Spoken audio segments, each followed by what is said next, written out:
नाम क्या है अपने? Work, power and energy. New chapter क्या? सर्कुलर नहीं, सर्कुलर इसके बाद, मतलब इसमें ही कर लेंगे जो आपको मॉडल दिया गया है। इसमें पहले यही दिया है, वहीं से स्टार्ट करते हैं। अच्छा, इसमें हम क्या पढ़ने वाले हैं? तो नाम खुद बता रहा है कि हम तीन अलग अलग फिजिकल क्वांटिटीज को पढ़ने वाले हैं। एक work, second is power and third is energy. Comparatively ये चैप्टर आसान रहने वाला है, आगे के चैप्टर्स के कंपैरिजन में आसान रहने वाला है। इसका सीधा रीजन आप लोग ये कह सकते हो कि हम तीन क्वांटिटी को पढ़ने वाले हैं actually. Work, power and energy तीनों आपस में कनेक्टेड है। और बेसिक चीज़ें आपको बता भी दी गई थी क्लास 9 लेवल पे, 9th या 10th लेवल पे आपको शायद बेसिक चीज़ें बता दी गई थी। वर्क क्या होता है, पावर क्या होता है, एनर्जी क्या होती है, हल्का फुल्का आपको याद भी होगा। मतलब ऐसा नहीं है कि बिल्कुल ही नए वर्ड्स हैं आपके लिए, ऐसा तो नहीं है। ऐसा है क्या? पावर तो याद भी होगा, work per unit time, basic basic चीज़ें तो याद है ना आपको। यूनिट टाइम में कितना काम किया गया, उसी को पावर कहते हैं। अच्छा, ये चैप्टर आसान रहने वाला है क्योंकि तीन क्वांटिटीज हम पढ़ने वाले हैं। तीनों कैसी क्वांटिटी है? स्केलर के वेक्टर। फिजिकल क्वांटिटीज दो टाइप की होती है, स्केलर एंड वेक्टर। ये तीनों स्केलर क्वांटिटीज है। वेक्टर एंड स्केलर की कंपैरिजन में जनरली स्केलर के साथ डील करना आसान हो जाता है, इसलिए जो मैथ रहेगा इसमें वो इतना गंदा नहीं जाने वाला। क्योंकि यहाँ हमें काम किसके साथ करना है, कैसी क्वांटिटीज के साथ करना है? स्केलर क्वांटिटीज के साथ। तो एक ये रीजन भी है कि काम करना हमारे लिए आसान रहने वाला है। और एक खास बात, ये चैप्टर अभी जो हम सीखने वाले हैं वो आने वाले लगभग पूरे फिजिक्स के लिए बहुत ही इम्पोर्टेंट पार्ट है। क्योंकि जनरली पूरे फिजिक्स में हम लोग कितना वर्क हो रहा है, एनर्जी सिस्टम की कितनी आ रही है, कितनी इंक्रीज हो रही है, कितनी एनर्जी डिक्रीज हो रही है, वो क्यों हो रही है, यही सब चीज़ों को पढ़ने वाले हैं। सिस्टम बदलती जाएगी, एनर्जी या वर्क कैलकुलेट करने की मेथड यही रहेगी। मैं क्या बोल रहा हूँ? सिस्टम बदलती जाएगी। ग्रेविटेशन में हम दो मास को लेके काम करेंगे, इलेक्ट्रोस्टैटिक में आप दो चार्जेस के लिए काम करेंगे, वहाँ पर सिस्टम चार्जेस से बनी होगी, ग्रेविटेशनल में सिस्टम मासेस से बनी होगी। तो सिस्टम बदलती जाएगी, बट काम करने का तरीका, काम करने की मेथड्स वही रहेगी जो आपको यहाँ पर समझाई जा रही है। ठीक है, ओके, तो शुरू करें। तो बात करते हैं यहाँ से, वर्क से।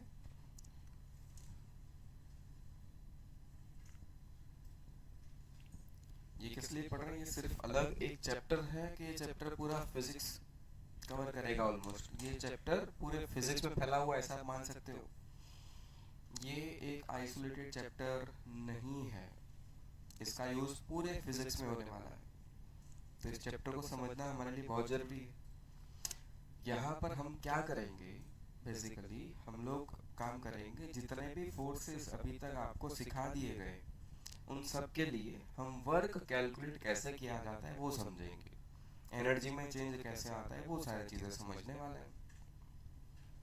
ठीक है, कौन से फोर्सेस के लिए? लगभग वही वाले फोर्सेस जो आपको पहले सिखा दिए गए। जैसे कि नाम क्या है सबका, कितने फोर्सेस अभी तक आप लोग जानते हो, सीख चुके हो? नॉर्मल, फिर mg, ग्रेविटेशनल फोर्स कह लो या वेट कह लो, फिर टेंशन और स्प्रिंग फोर्स। ये हो रहा है रिकॉर्ड? ब्लर हो गया है क्या? सही हो रहा है? वहां जाके चेक कर, जो मैं लिख रहा हूँ वो दिख रहा है क्या?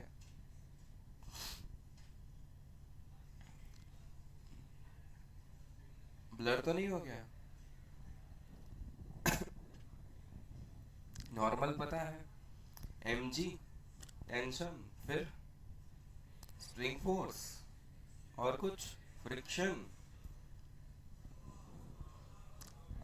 वो रियल में फोर्स तो नहीं है ना, तो उसको हम साइड में रखेंगे, हम तो रियल फोर्सेस की बातें करेंगे। उन सब के लिए हम धीरे धीरे क्या कैलकुलेट करने वाले हैं, वर्क। अच्छा, अलग अलग फोर्सेस के लिए वर्क कैलकुलेट करने की मेथड अलग अलग होगी क्या? नहीं, एक मेथड। अरे फोर्स का नाम बदला है भाई, है तो वो फोर्स। तो बेसिकली पहले हम सीखेंगे कि फोर्स कोई भी हो, वर्क डिफाइन कैसे हुआ। फोर्स तो चाहे कोई भी हो, वर्क को कैसे कैलकुलेट करें, वर्क डिफाइन कैसे किया गया वो समझेंगे। फिर धीरे धीरे वही नाम जो हम लोग अभी तक करके आए हैं, करते हुए आए, उन सबको अलग अलग क्वेश्चन में आपको दिया जाएगा। तो नाम बदलने से हमें डरना नहीं है, हमें तो ये ध्यान में रखना है कि एक फोर्स होना चाहिए बस, नाम चाहे कुछ भी हो। और जो भी फोर्स हो, फोर्स कैसे कैलकुलेट करते हैं वो तो हमें पहले ही पता है। लास्ट चैप्टर में हमने यही सीखा है, अलग अलग टाइप के फोर्स को कैसे कैलकुलेट करा जाता है, उनकी डायरेक्शन क्या होती है, उन लोगों का मैग्नीट्यूड क्या होता है, वही तो हमने सीखा था। पता है, मैंने आपको बताया था, कोई भी नया फोर्स आता है आपको बस दो चीजें पूछनी है, मैग्नीट्यूड क्या है बता दो, डायरेक्शन बता दो, तो वो चीजें तो क्लियर है। तो मैग्नीट्यूड डायरेक्शन दो चीजें ऑलरेडी हमें पता है, जो अभी तक हमने सीख लिया, वहां से हमें ये चीजें पता है। मतलब फोर्स आपको पता है, फोर्स की हेल्प से वर्क कैसे निकलता है वो भी सीख लेंगे। तो वर्क निकालना हमारे लिए कोई बड़ी बात नहीं रहेगी इस लेक्चर के बाद। जनरली इसी लेक्चर में हम समझ लेंगे कि वर्क कैलकुलेट कैसे करता है, फिर आने वाले लेक्चर्स में अलग अलग फोर्स ले आएंगे, वर्क कैलकुलेट करते जाएंगे, फिर एक स्टेप आगे बढ़ेंगे, वर्क से पावर, पावर से फिर और आगे एनर्जी तक जाएंगे। ठीक, स्टार्ट करें। जैसे कि मैंने बताया, वर्क कैसी क्वांटिटी है बच्चा? Scalar physical quantity. वर्क कैसी quantity?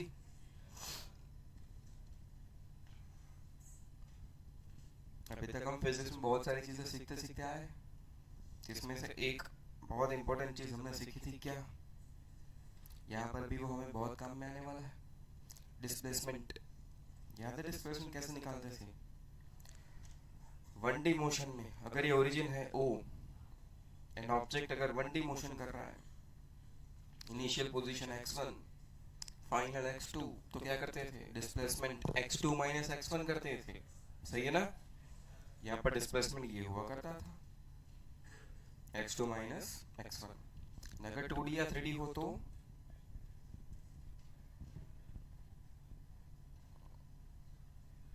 Initial position vector r1 vector, final position vector r2 vector. Initially object A पे था, फाइनली ऑब्जेक्ट बी पे पहुंचा, पाथ चाहे कोई भी हो।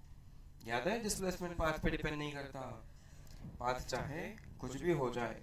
डिस्प्लेसमेंट वेक्टर क्या लिखा जाएगा? Final position vector minus initial position vector. याद आया कुछ?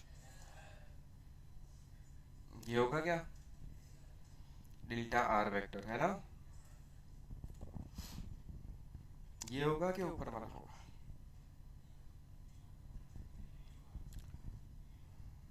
Delta R vector is equal to final r2 minus initial r1। तो ये सही बनाया है कि गलत बनाया हुआ है? वेक्टर को ऐड करने के लिए ट्रायंगल जो लो, याद है क्या आपको? दो वेक्टर्स जो आपको कंटिन्यूअस दिख जाए, एक r1 दूसरा डेल्टा r, ये दोनों बैक टू बैक है ना, तो इन दोनों का सम तीसरा होगा, मतलब r1 प्लस डेल्टा r क्या होने वाला है? r2। r1 को उठा के उधर ले जाओ, बन गया। तो डेल्टा r की डायरेक्शन सही बनाई गलत बनाई? सही बनाई। ये बेसिक चीजें याद है ना आपको? ठीक है, इसकी कभी जरूरत पड़ सकती है, छोटे छोटी कभी किसी क्वेश्चन में। ठीक है, तो डिस्प्लेसमेंट क्या था हमने थोड़ा हल्का फुल्का याद कर लिया। ठीक, डिस्प्लेसमेंट का यूनिट क्या हुआ करता था? ऐसा यूनिट मीटर। चलो, ये भी याद है हमें। अब आ जाता है फिर वर्क पे। फोर्स, वर्क के लिए हमें दो चीजें चाहिए, एक डिस्प्लेसमेंट एंड दूसरी क्वांटिटी है फोर्स। फोर्स के ऊपर तो हम पूरे 10-15 दिन बहुत डिस्कस करके आए हैं, इस पर ज़्यादा डिस्कशन करने की अभी ज़रूरत है नहीं। ऐसा इसका क्या होता है, न्यूटन, ये स्केलर है वेक्टर है, ये भाई साहब स्केलर है या वेक्टर है, वेक्टर है। डिस्प्लेसमेंट, ये स्केलर वेक्टर, ये भी वेक्टर।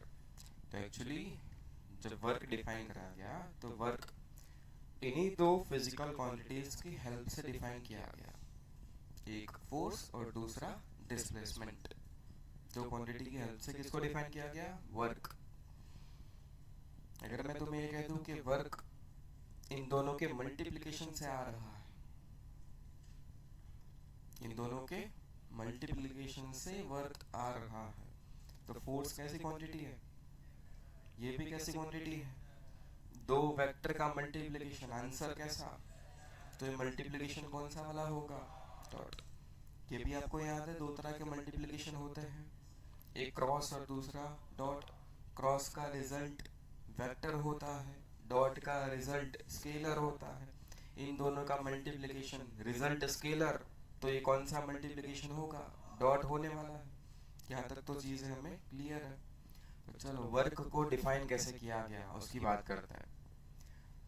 जनरली हमारे डे टू डे लाइफ में हम लोग जो वर्क करते हैं वो वाला वर्क, हम जिसे वर्क कहते हैं वो वर्क, और फिजिक्स में जिस वर्क की हम बात कर रहे हैं दोनों थोड़े अलग है। जैसे आप बैठे हो शांति से सुन रहे हो, पढ़ रहे हो, उसे हम नॉर्मल लाइफ में वर्क कहेंगे कि हम कुछ काम कर रहे हैं। कौन सा काम कर रहे हैं, पढ़ने का काम, बैठने का काम, पढ़ने का काम, है ना, सही है ना। बट फिजिक्स इसे वर्क नहीं मानता। फिजिक्स तो कहता है कि वर्क का मतलब है ऑब्जेक्ट पर फोर्स लगना चाहिए, और उस फोर्स के कारण या तो उस फोर्स के इफेक्ट के कारण ऑब्जेक्ट डिस्प्लेस होना चाहिए, तब हम कहेंगे वर्क हो रहा है। जैसे आप बेंच पे फोर्स लगा रहे हो, आप बैठे हो ना बेंच पे, तो आप बेंच पे फोर्स लगा रहे हो, बट आप बेंच पे कुछ वर्क नहीं कर रहे, क्योंकि आप जो फोर्स लगा रहे हो उस फोर्स के कारण बेंच डिस्प्लेस नहीं हुई। सुबह से शाम तक आप इस वाली वॉल पे फोर्स लगाते रहो, धक्का लगाते रहो कंटिन्यूअसली सुबह से लेके शाम तक। तो अगर ऐसे नॉर्मली पूछा जाए कि क्या ये कुछ कर रहा है, तो क्या कहोगे, हाँ कर रहा है। क्या काम कर रहा है, क्या वर्क कर रहा है, वॉल पे फोर्स लगा रहा है। तो हमारे लिए तो एक वर्क है फोर्स लगाना, बट फिजिक्स के लिए ये कोई वर्क नहीं है, क्योंकि उस फोर्स की इफेक्ट कुछ नहीं हुई। फोर्स लगाने से वॉल का डिस्प्लेसमेंट नहीं हुआ, वॉल तो जहाँ थी वहीं पे है। तो फिजिक्स कहता है काम नहीं हुआ, मतलब वर्क नहीं हुआ। तो फिजिक्स के लैंग्वेज में वर्क का मतलब क्या है, वर्क का मतलब है फिजिक्स के लैंग्वेज में किसी ऑब्जेक्ट पर, m मास के ऑब्जेक्ट पर मान लो मैंने लगाया फोर्स F, और इस F फोर्स के इफेक्ट से ये ब्लॉक d डिस्टेंस डिस्प्लेस हो चुका है। मैंने डिस्प्लेसमेंट देखो कहां से कहां तक लिया, ब्लॉक के इस वाले फेस से इस वाले फेस तक। डिस्प्लेसमेंट के लिए कोई एक पॉइंट पकड़ोगे ना, हम लोग अभी मान के चल रहे हैं कि ये ब्लॉक रिजिड ब्लॉक है। कैसा ब्लॉक, रिजिड। रिजिड का मतलब पूरी मोशन के दरमियान ब्लॉक के किसी भी दो पॉइंट्स के बीच का डिस्टेंस चेंज नहीं हुआ। मोशन में ब्लॉक के किसी भी दो पॉइंट का डिस्टेंस, ब्लॉक के ऊपर दो पॉइंट्स, उनका डिस्टेंस चेंज नहीं हुआ, ऐसी बॉडी को हम रिजिड बॉडी कहेंगे। तो आप डिस्प्लेसमेंट काउंट करने के लिए कोई भी दो पॉइंट्स पकड़ सकते हो, मतलब कोई भी एक पॉइंट का डिस्प्लेसमेंट चेक कर सकते हो। ये पॉइंट पहले यहाँ था, अब यहाँ पहुंच गया, तो ब्लॉक का डिस्प्लेसमेंट कितना हुआ है, d। तो जनरली वर्क को ऐसे डिफाइन किया गया, work is equal to force into displacement, force into displacement in the direction of the force. यहाँ पर तो फोर्स एंड डिस्प्लेसमेंट दोनों सेम डायरेक्शन में, देखो डिस्प्लेसमेंट भी तो इसी डायरेक्शन में है एंड फोर्स भी सेम डायरेक्शन में है। अगर मैं दोनों को वेक्टर लिखूं तो दोनों की डायरेक्शन सेम है कि नहीं। तो अगर दोनों एक डायरेक्शन में है तो कोई दिक्कत नहीं है। फोर्स एंड फोर्स की डायरेक्शन में डिस्प्लेसमेंट, दोनों को मल्टीप्लाई कर लो, वही आपका वर्क है। वर्क को नॉर्मली ऐसे डिफाइन किया गया। ध्यान रहे, वर्क की डेफिनेशन को हम धीरे धीरे अपडेट कर रहे हैं। ये सबसे सिंपलेस्ट केस है।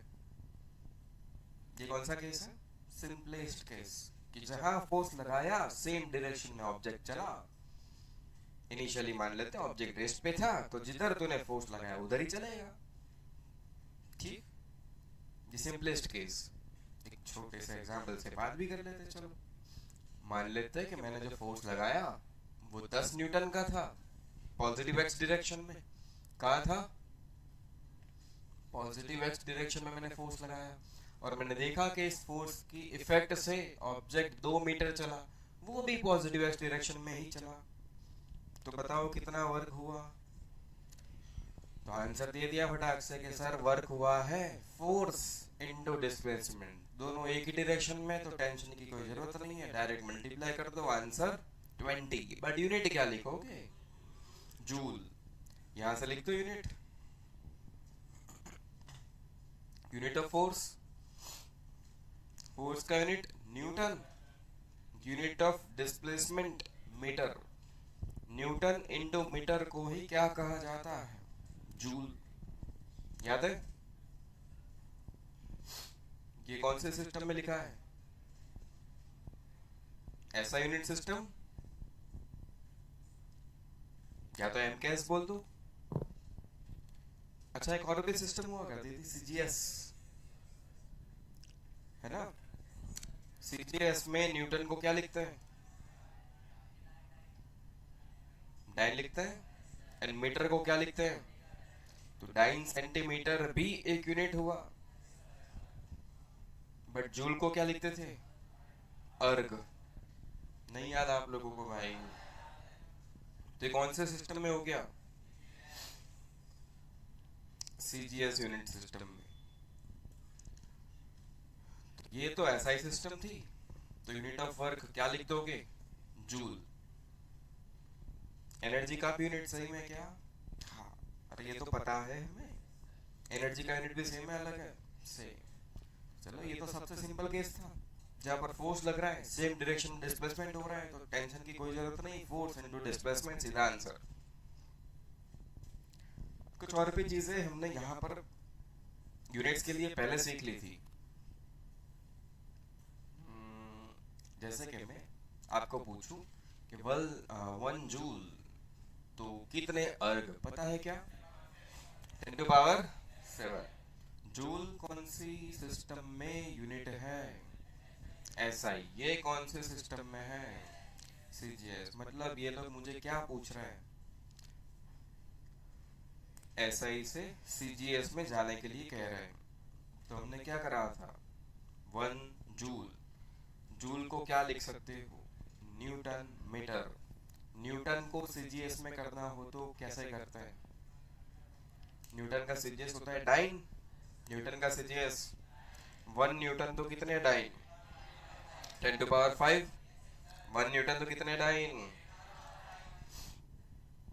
न्यूटन को डाइन में लिख दो तो 10⁵ डाइन, सही है। मीटर को सेंटीमीटर में कर लो, 100 सेंटीमीटर, मतलब 10⁻²। ये क्या हो गया? Dyne centimetre. डाइन सेंटीमीटर को क्या लिखते हैं? और ये आपको याद होना चाहिए था। अच्छा, एमएलटी क्या होता है? जल्दी जल्दी बोलो, चलो फिर।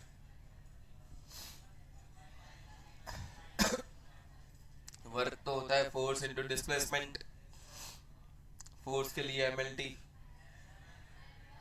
m1 l1 t-2। डिस्टेंस के लिए अगेन l1 लिखोगे, डिस्प्लेसमेंट के लिए फाइनल आंसर। यहां से कोऑर्डिनेट भी बन सकता था, kg मीटर स्क्वायर पर। ये भी वर्क का ही यूनिट है, सही है। चलो कुछ चीजें हमें पता थी, नया क्या आया अभी तक? सिर्फ एक चीज, ये अगर फोर्स की डायरेक्शन में ही डिस्प्लेसमेंट हो रहा है तो सिंपली वर्क कैसे लिख दोगे? Force into displacement. आगे बढ़े, याद रहे हम धीरे धीरे वर्क की डेफिनेशन को अपग्रेड कर रहे हैं।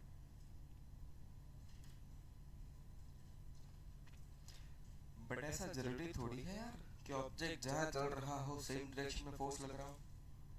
अलग भी हो सकता है, नहीं हो सकता। जैसे मान लो आप कहीं जा रहे थे वैकेशन पे, वर्ल्ड टूर पे निकल गए हो, 12th के बाद आईआईटी की सीट कंफर्म हो गई है और आप कहाँ जा रहे हो, वर्ल्ड टूर पे जा रहे हो लगेज लेके। पहले पढ़ तो लो, अभी मत निकल जाना, अभी यहाँ रहो। तो आपके पास वो एक आपकी लगेज वाली एक बैग थी, वो पहिए वाली होती है ना, होती है, देखिए कभी। तो सही है।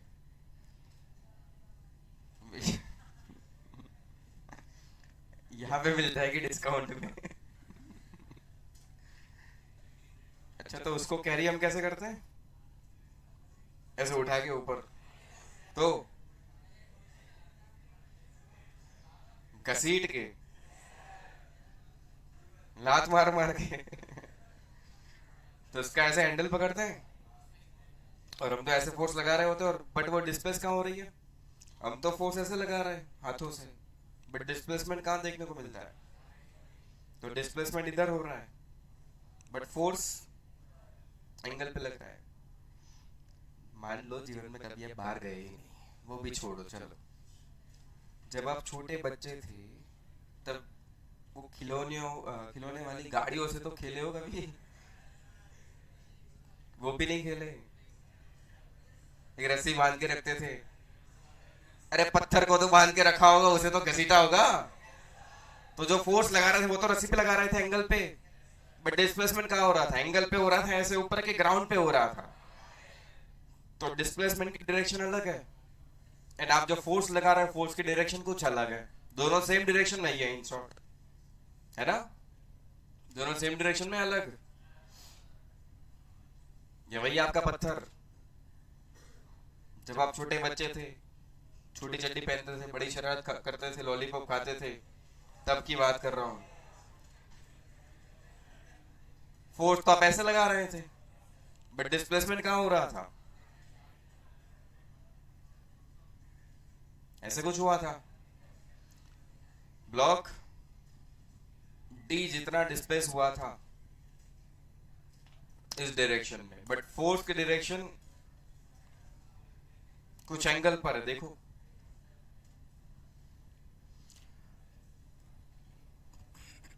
अब क्या करें,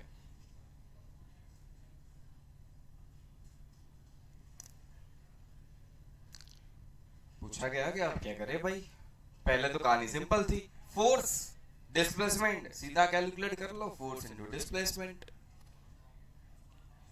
क्या हमें वेक्टर्स के कंपोनेंट करना आता है, मान लेते दोनों के बीच में एंगल है थीटा, तो आपने जो फोर्स लगाया क्या वो पूरा फोर्स रिस्पॉन्सिबल है ऑब्जेक्ट को चलाने के लिए, नहीं, क्या फोर्स का एक कंपोनेंट रिस्पॉन्सिबल है जो चला रहा है। तो डिस्प्लेसमेंट एक्चुअली पूरे फोर्स के कारण हुआ है या फोर्स के कंपोनेंट के कारण, कौन से कंपोनेंट के कारण, एफ कॉस थीटा के कारण। एफ साइन थीटा के कारण तो ऑब्जेक्ट नहीं चला, ऑब्जेक्ट चला तो वो किसके कारण चला भाई, तो ऑब्जेक्ट को डिस्प्लेस करवाने के लिए रिस्पॉन्सिबल फोर्स कौन है, एफ साइन थीटा के एफ कॉस थीटा। तो यहां डेफिनेशन को जरा सा अपडेट किया गया कि जब आप वर्क कैलकुलेट करोगे तो फोर्स का वो कंपोनेंट ध्यान में लोगे जो कंपोनेंट रिस्पॉन्सिबल है रियल में ऑब्जेक्ट को चलाने के लिए। नहीं समझ में आया यार, फोर्स एंगल पे भी हो सकता है, अगर फोर्स एंगल पर है तो पूरा फोर्स ऑब्जेक्ट को चलाने के लिए रिस्पॉन्सिबल नहीं है। अब फोर्स का वो कंपोनेंट लोगे जो कंपोनेंट रियल में रिस्पॉन्सिबल है ऑब्जेक्ट को चलाने के लिए। तो यहाँ ऑब्जेक्ट को डी चलाने के लिए रिस्पॉन्सिबल कौन है, ऑफ कोर्स थीटा। तो मुझे कौन सा फोर्स ध्यान में लेना चाहिए, तो मैं ये कहूंगा कि मान लो कि मैं फोर्स लगा रहा था F, उसका कंपोनेंट हो गया F cos थीटा, तो F cos थीटा चला रहा है D। अब F cos theta and D तो एक डायरेक्शन में है, तो मैं फोर्स वर्क डायरेक्ट लिख दूंगा, फोर्स F cos थीटा जो मेरे काम का है, एंड डिस्प्लेसमेंट इज D। आया कुछ समझ में, नहीं आया, हैंग हो गया, ऐसे लिखा जाएगा।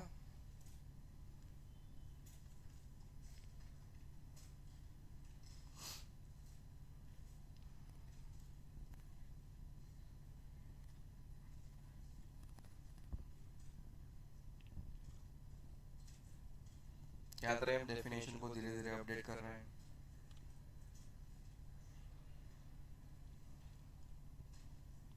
ऐसे काउंट किया जाएगा F cos theta into D.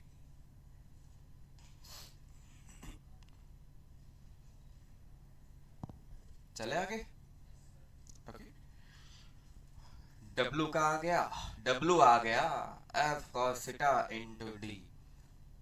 फिर इसको इधर उधर करके हमने देखा कि यार ये तो ऐसे भी लिखा जा सकता है, एफ डी कॉस थीटा लिख सकते हो नहीं लिख सकते। फिर हमें थोड़ा सा याद आया कि यार फोर्स एंड डिस्प्लेसमेंट दोनों तो वेक्टर होता है, फोर्स एंड डिस्प्लेसमेंट दोनों तो, फोर्स एंड डिस्प्लेसमेंट दोनों तो, फोर्स कैसी क्वांटिटी वेक्टर, डिस्प्लेसमेंट भी कैसी क्वांटिटी ये भी वेक्टर, फोर्स भी वेक्टर डिस्प्लेसमेंट भी वेक्टर। तो दो वेक्टर्स का डॉट प्रोडक्ट बी हमें याद था, ए डॉट बी को लिखने का एक तरीका होता है ए बी कॉस थीटा। ए का मतलब होता है मैग्नीट्यूड ऑफ ए वेक्टर, याद आ रहा है कुछ कुछ। बी का मतलब होता है magnitude of B vector, and यहां पर जो थीटा है वो है angle between A vector and B vector. कुछ याद आया? तो अगर मैं यही चीज डॉट प्रोडक्ट इन दोनों के लिए लिखूं तो F vector dot D vector क्या लिखोगे, एफ डी कॉस थीटा। यहां पर ये थीटा क्या होगा, angle between F vector and D vector. तो यहां पर अगर हम वापस आ जाए तो हमें ये दिख रहा है कि ब्लॉक यहां से यहां डिस्प्लेस हुआ है, तो अपने डी वेक्टर की डायरेक्शन ये है, यही वाली है कि नहीं। एंड फोर्स तो ऐसे लग रहा था, एंगल जो थीटा था वो actually F dot sorry F vector and D vector के बीच में ही था कि नहीं, यार था कि नहीं था। तो एफ डी कॉस थीटा को हम क्या लिख सकते हैं, F vector dot D vector लिख सकते नहीं लिख सकते। तो फोर्स की डेफिनेशन को हमने अपडेट कर दिया कि सॉरी वर्क की डेफिनेशन को, कि वर्क है एफ डी कॉस थीटा। इसको तो ऐसे भी लिखा जा सकता था भाई, F vector dot D vector लिख सकते थे नहीं लिख सकते थे। नहीं समझ में आया? आया कुछ समझ में? लेकिन इक्वेशन दिख गया, F vector dot D vector. एक और खास चीज में लिख रहा हूं, अभी तक मैंने जितने भी बातें करी उन सब में फोर्स कांस्टेंट था। कैसा था? Constant force. तो ये सारी चीजें वैलिड है कौन से फोर्स के लिए, कांस्टेंट फोर्स के लिए।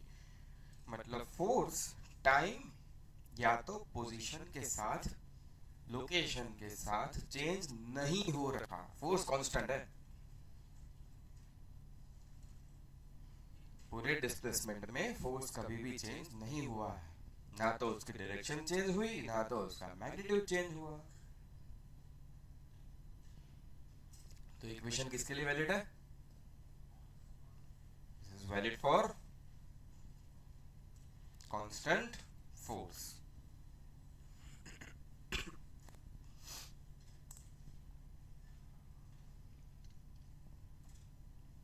आगे बढ़े फिर,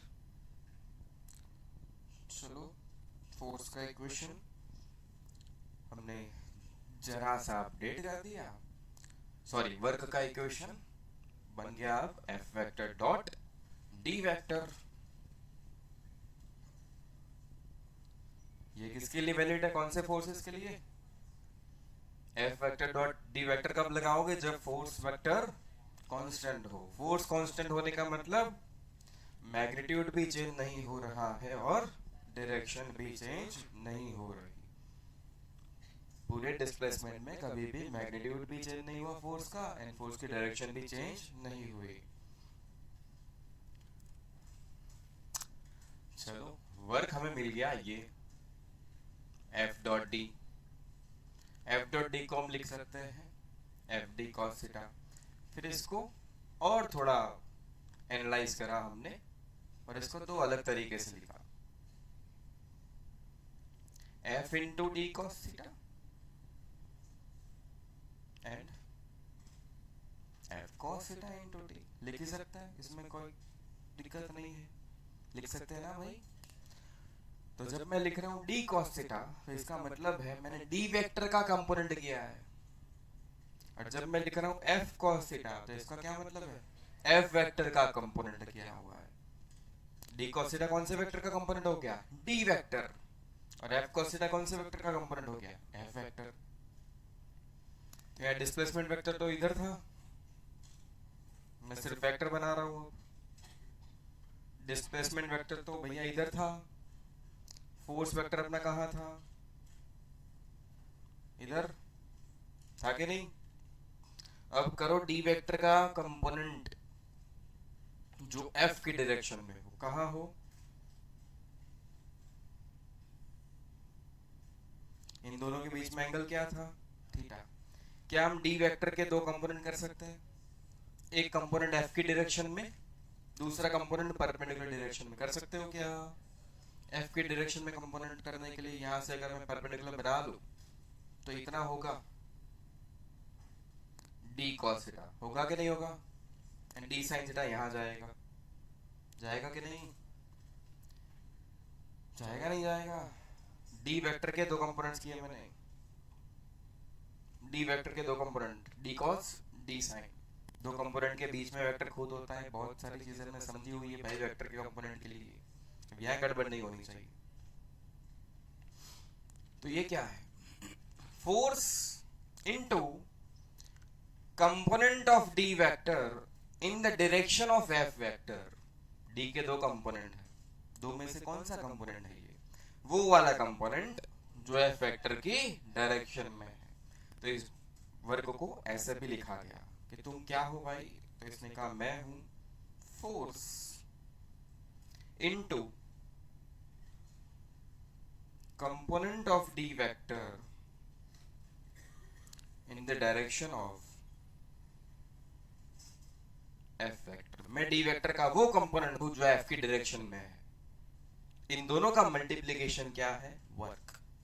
आया समझ में। डेफिनेशन को हम धीरे धीरे थोड़ा थोड़ा अपडेट कर रहे हैं। अब यहां आ जाते हैं, वापस वही चीज है, डी एंड ये एफ, दोनों के बीच में एंगल थीटा। जब मैं लिख रहा हूं एफ कॉस थीटा तो मैं एफ वेक्टर का कंपोनेंट कर रहा हूं, यहां एंगल बना है थीटा, जहां थीटा बनेगा वहां पर कॉस आएगा, ये एफ कॉस थीटा, और ये क्या होगा एफ, यहां से परपेंडिकुलर क्या होगा, एफ साइन थीटा, होगा कि नहीं। बट मुझे एफ साइन थीटा से कोई मतलब नहीं है, तो ये है component of F vector in the direction of D vector. F cos theta क्या है, एफ वेक्टर का कंपोनेंट, कौन सा कंपोनेंट, वो वाला कंपोनेंट जो डी वेक्टर की डायरेक्शन में आ रहा है। तो इसको लिखने का एक और तरीका क्या है, तो वो है W work is equal to displacement D into F cos theta. F cos theta कौन है, वो एक कंपोनेंट है, किसका, एफ वेक्टर का। कौन सा कंपोनेंट, उसके तो दो होता है, वो वाला कंपोनेंट जो डी वेक्टर की डायरेक्शन में है, component of F vector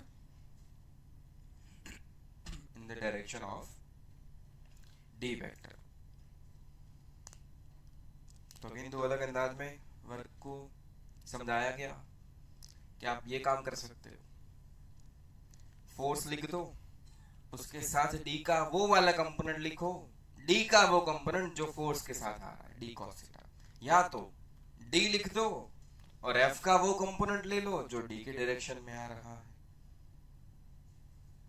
F लिखो, डी का कंपोनेंट करो जो एफ की डायरेक्शन में है, या तो डी लिखो, एफ का वो कंपोनेंट करो जो डी की डायरेक्शन में है। आप जैसे चाहो याद रख लो, प्रैक्टिस के साथ चीजें और आसान हो ही जाएगी। एक ये लिखो, ये लिखो, या तो ये दोनों एक ही है, या ये दोनों भी एक ही है। 1 2 3 4। सबसे पहले जो सीखा था वो सिंपलेस्ट केस था, जहां पर दोनों सेम डायरेक्शन में थे तो कंपोनेंट्स की कोई जरूरत नहीं थी, दोनों के बीच में कोई एंगल नहीं था।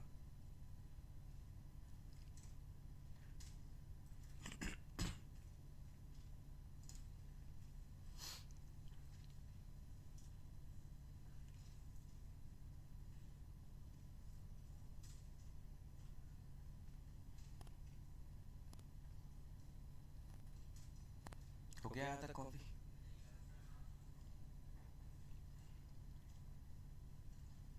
अगेन याद रहे, अभी तक हम फोर्स को क्या मान के चल रहे हैं?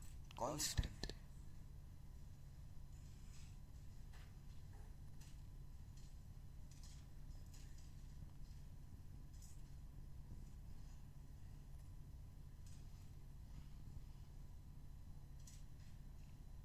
For constant force, work is defined as F vector dot D vector। अगर मैं डॉट हटा दूं तो मुझे ये दिखेगा F D cos theta, where theta is the angle between F vector and D vector। Theta is the angle between F vector and D vector।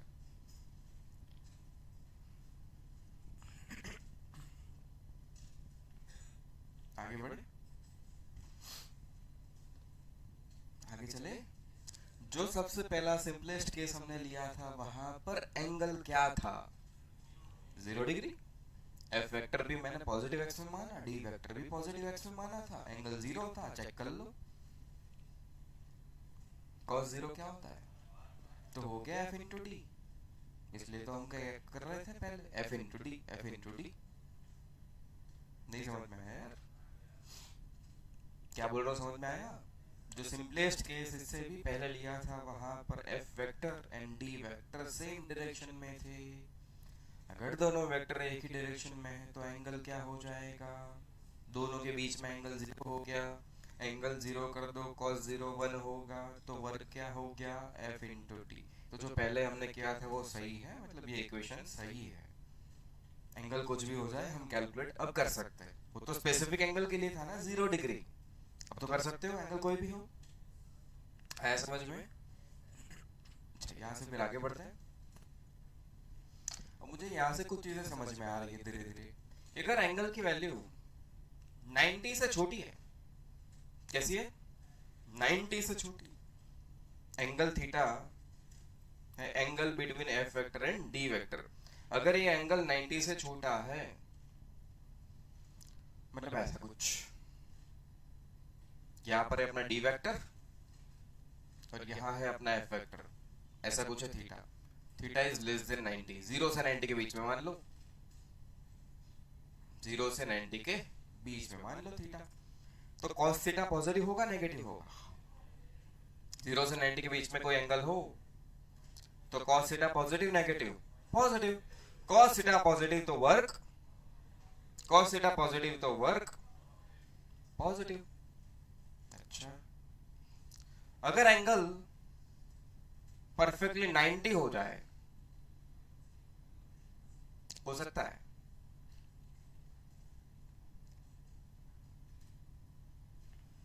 ये F vector angle कितना हो गया? 90। अगर थीटा 90 हो जाए तो cos 90 क्या होता है? तो वर्ग क्या होगा? 0 होगा भाई। अगर 90 से थीटा बड़ा हो जाए बिटवीन 180, 90 से 180 के बीच में, मतलब ऐसा कुछ मान लो, जनरल डायग्राम अगर हम बनाए तो ऐसा कुछ हो रहा है, डिस्प्लेसमेंट यहाँ है, फोर्स मान लेते हैं यहाँ कहीं पे है, एंगल 90 से बड़ा है, ठीक है, एंगल इज ग्रेटर देन 90। तो अब सेकंड क्वाड्रेंट में cos की वैल्यू कैसी होती है?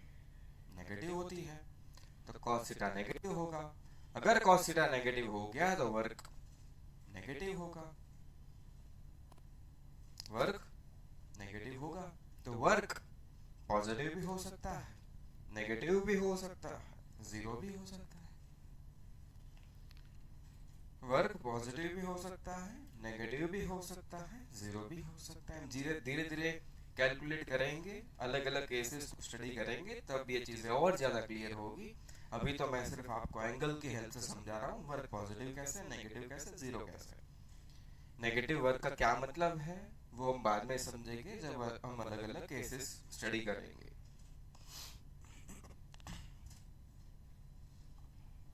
Work can be positive, negative और जीरो, कुछ भी हो सकता है। स्केलर क्वांटिटी है वो, तो सिर्फ मैग्नीट्यूड होगा तो उसका मैग्नीट्यूड पॉजिटिव भी हो सकता है, नेगेटिव भी हो सकता है, जीरो भी हो सकता है।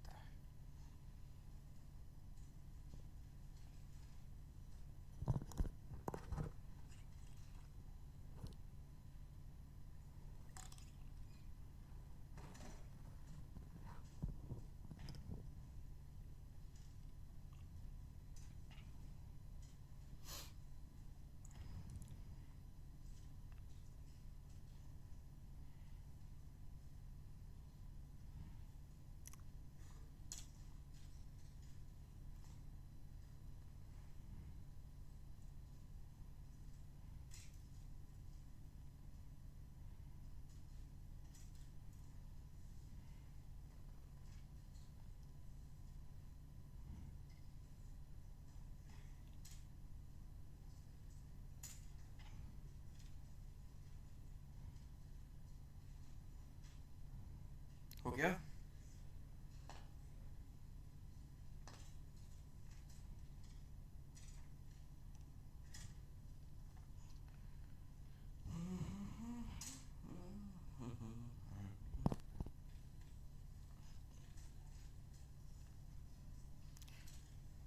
कांस्टेंट फोर्स के लिए ये वर्क का फाइनल इक्वेशन है F vector dot D vector. इसको लिखने के चार तरीके हैं बेसिकली। इसको ऐसे भी लिख सकते हैं, इसको हम दो अलग अलग तरीके से बोल सकते हैं। इसको हम बोल सकते हैं force into component of D vector in the direction of F vector, या तो डिस्प्लेसमेंट इनटू एफ कॉस को बोलेंगे component of F vector in the direction of D vector. ठीक है, वो तो दो अलग तरीके हैं एक ही चीज को बोलने के। हमें तो चीज ध्यान में रखनी है, वर्क होता है basically F vector dot D vector. तो जो पहले हमने डिस्कस करा था, फोर्स एंड डिस्प्लेसमेंट दोनों वेक्टर है, दो वेक्टर से रिजल्ट आ रहा है वो स्केलर है, तो डॉट प्रोडक्ट होना चाहिए। दिख गया हमें, डॉट प्रोडक्ट ही हो रहा है, तो वर्क को ऐसे डिफाइन किया गया है। आगे बढ़ते हैं फिर, चलो कुछ छोटे क्वेश्चंस लेते हैं। जैसे फोर्स वेक्टर है 2i cap plus 3j cap Newton, क्या ये फोर्स कांस्टेंट है? सबसे पहले जब भी आपके पास फोर्स आ जाए, पहला काम ये करो, चेक करो कि क्या है फोर्स कांस्टेंट है या वेरिएबल। कांस्टेंट या वेरिएबल? कांस्टेंट। एक ऑब्जेक्ट पॉइंट ए 0 से पॉइंट बी 3-4 मीटर ट्रैवल कर रहा है। इनिशियली ऑब्जेक्ट कहाँ था? 0 पर, वहां से कहां पहुंचा? 3-4। पूछा गया work done by force, work done by force calculate करो। करते हैं सॉल्व। अगर आपके पास डायरेक्ट एंगल थीटा अवेलेबल है तो सिंपल काम कर लो F D cos theta, but अगर थीटा अवेलेबल नहीं है तो एफ डी कॉस थीटा को यूज ना करो, आप यूज करो F vector dot D vector. यहाँ पर मेरे पास क्या अवेलेबल है? थीटा के वेक्टर्स, वेक्टर्स ये इनिशियल पोजीशन ये, तो क्या मैं डिस्प्लेसमेंट वेक्टर निकालने के लिए कंफर्टेबल हूं? हाँ ना, तो डिस्प्लेसमेंट वेक्टर डी वेक्टर कैसे निकालोगे?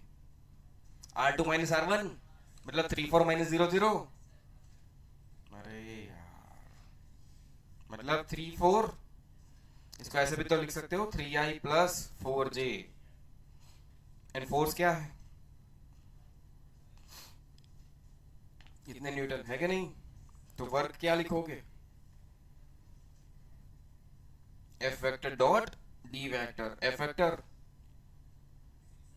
2i plus 3j dot D vector 3i plus 4j। याद करो डॉट कैसे करते थे। 2 3 6 प्लस 3 4 आंसर 18 जूल। भैया तुम्हें डॉट भी नहीं याद, डॉट कैसे करते हैं वो भी याद नहीं है? याद है? अरे याद है, ठीक है हो गया। आगे बढ़े, एक और छोटा सा example. F vector 2i minus 3j plus 4k newton. बोलो ये कांस्टेंट के variable, constant force variable force, constant force.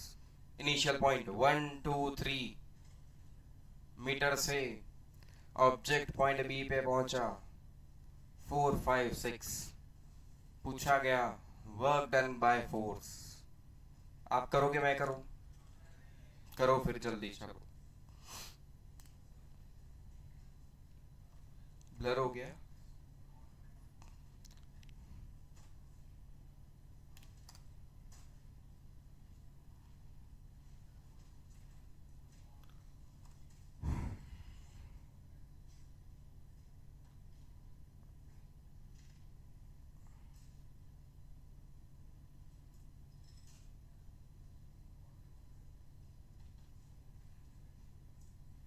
हो गया अभी, ठीक है।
हो गया,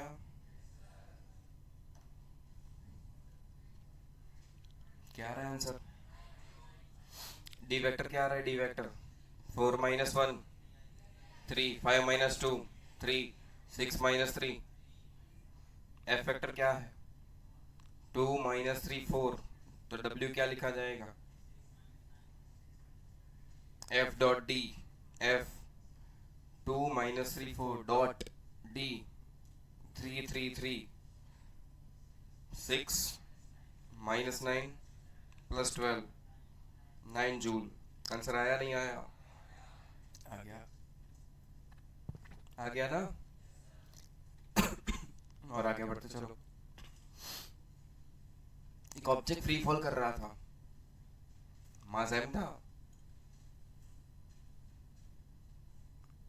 एच हाइट की बिल्डिंग से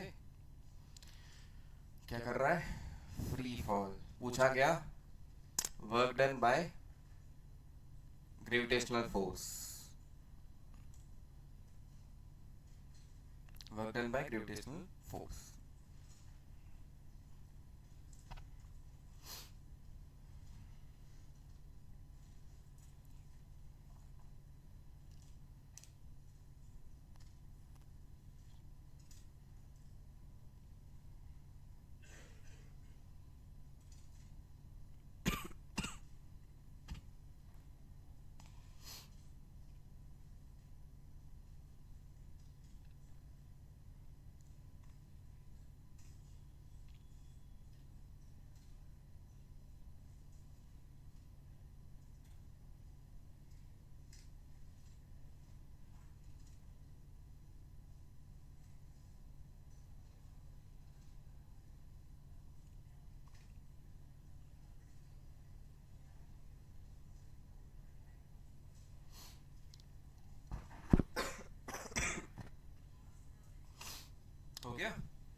ऊपर ग्रेविटेशनल फोर्स mg नीचे लगेगा, और इस भाई साहब का डिस्प्लेसमेंट वो भी नीचे है कि नहीं?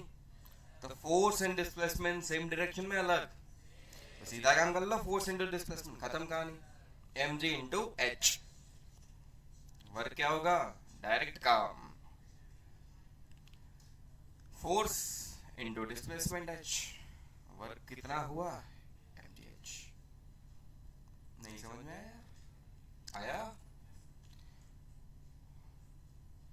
या तो आप ऐसे भी कर सकते थे, पहले लिखते आप एफ वेक्टर, क्या लिखते? मैग्नीट्यूड कितना? mg के बराबर। मैग्नीट्यूड कितना? mg के बराबर। डायरेक्शन ऊपर नीचे, तो प्लस जे कैप माइनस जे कैप। तो फोर्स वेक्टर को आप ऐसे भी लिख सकते थे, डिस्प्लेसमेंट वेक्टर, वैल्यू कितनी? h प्लस जे माइनस जे। तो फिर w आप लिख सकते थे ऐसे भी, f vector dot d vector minus mg जे कैप डॉट माइनस h जे कैप। Again answer mgh। सही है?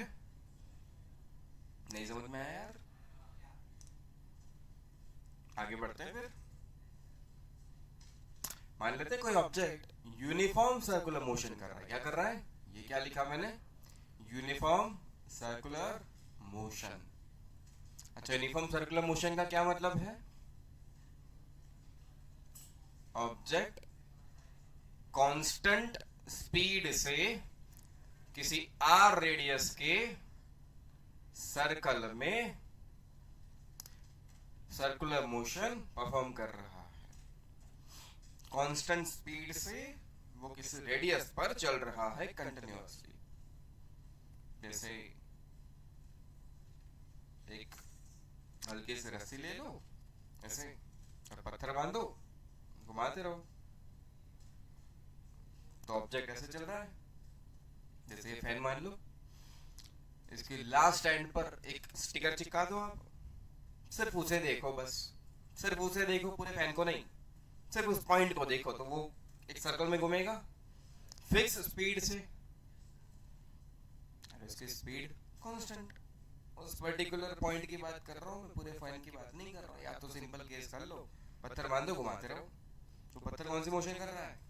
स्टोन कौन सी मोशन कर रहा है? Uniform circular motion. तो ये भाई साहब ऐसे चल रहे हैं आर रेडियस के सर्कल में।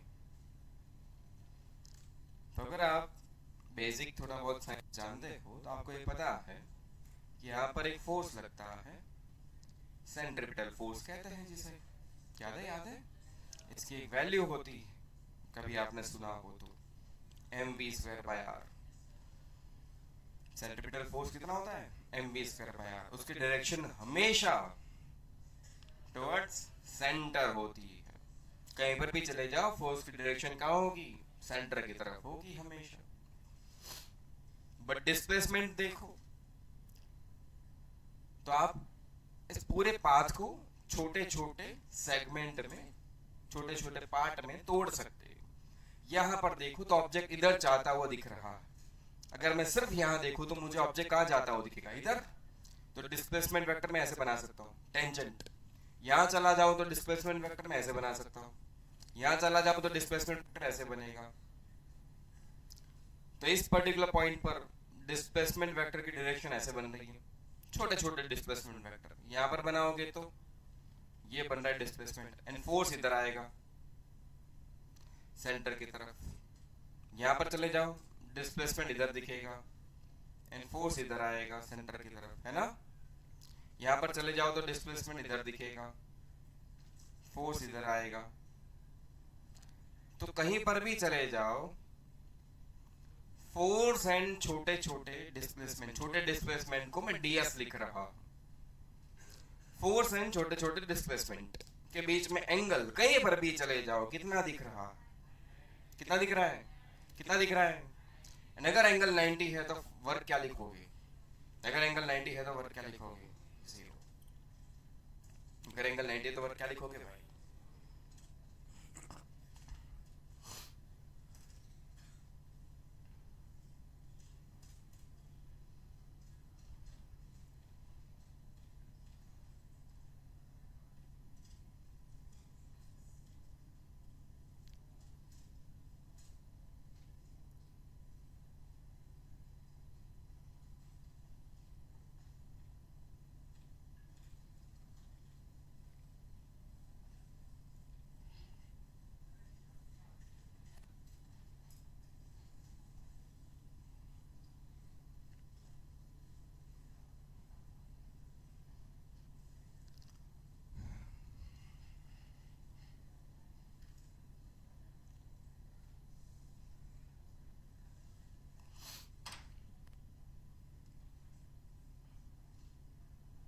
सीलिंग के साथ एक स्ट्रिंग कनेक्टेड, m मास का ब्लॉक, इक्विलिब्रियम कंडीशन में बोलो कितने अलग अलग फोर्स लगेंगे? इक्विलिब्रियम कंडीशन में बोलो कितने फोर्सेस? इक्विलिब्रियम कंडीशन बोलो फोर्सेस कितने? कौन से? mg एंड ब्लॉक कहीं पे जा रहा है क्या? नहीं। तो अगर मैं पूछूं work done by gravitational force तो क्या लिखोगे? And work done by tension तो क्या लिखोगे? Work done by gravitational force, work done by tension, क्या दोनों जीरो लिखोगे? रीजन, फोर्स तो लग रहे हैं बट ऑब्जेक्ट डिस्प्लेस नहीं हो रहा। नहीं समझ में आया भाई? यहां इस भाई साहब का डिस्प्लेसमेंट, तो work done by gravitational force zero रहेगा, वर्क डन बाय टेंशन भी जीरो रहेगा। आया समझ में? नहीं आया यार? अच्छा, एक और एक केस लेते हैं। चलो, पेंडुलम मान लो, यहां से रिलीज करते ही ऐसा जाएगा, होगा ना?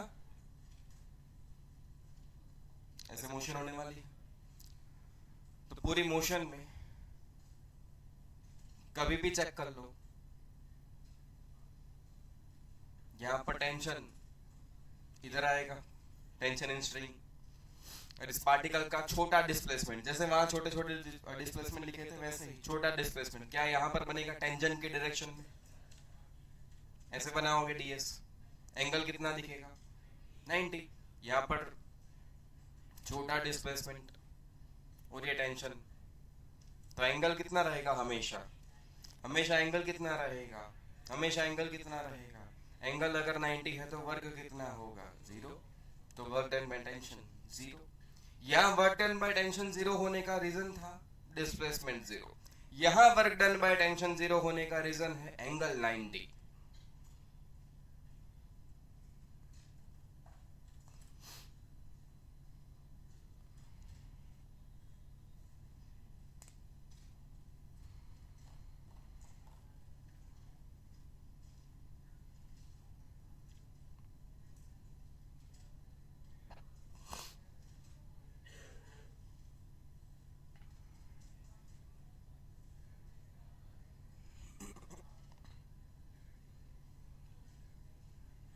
चले, छोटे छोटे केसेस से बस हम वर्क कैसे कैलकुलेट करते हैं, एंगल कैसे देखते हैं, वही बेसिक चीजें सीख रहे हैं।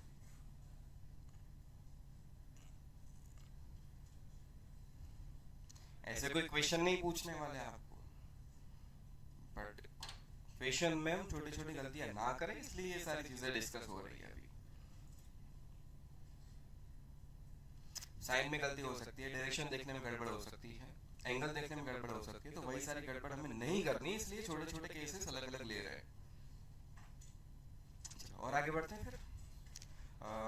जैसे ये एक ब्लॉक है, सिंगल ब्लॉक, मास m, मैंने लगाया फोर्स F, ये अपना फोर्स एक्सटर्नल फोर्स, इस फोर्स के कारण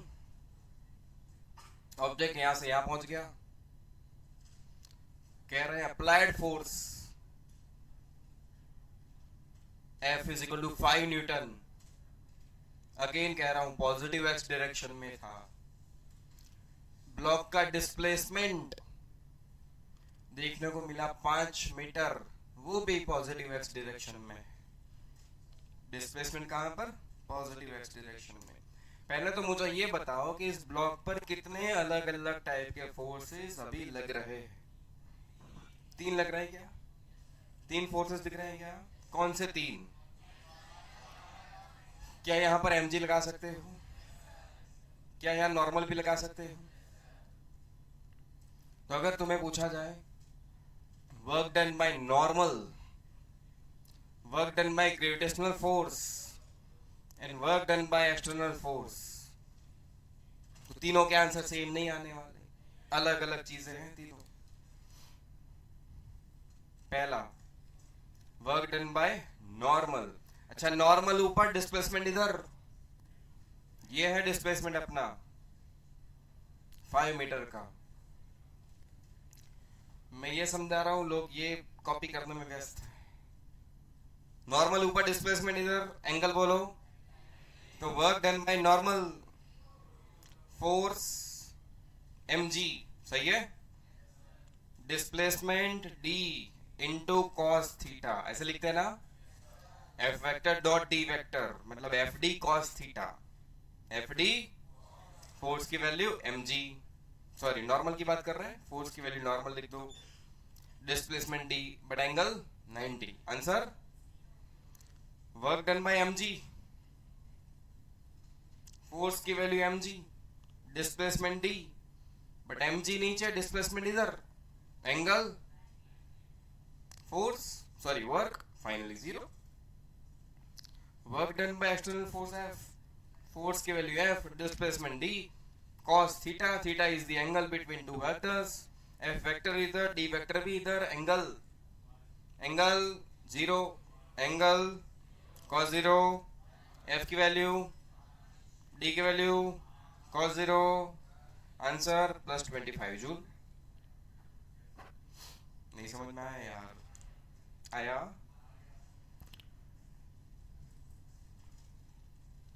यहां तक चीजें क्लियर है? डायरेक्शन देखने में, एंगल देखने में गड़बड़ नहीं करोगे?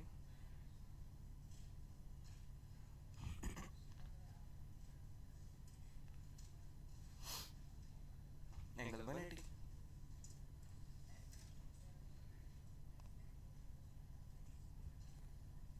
एंगल 180,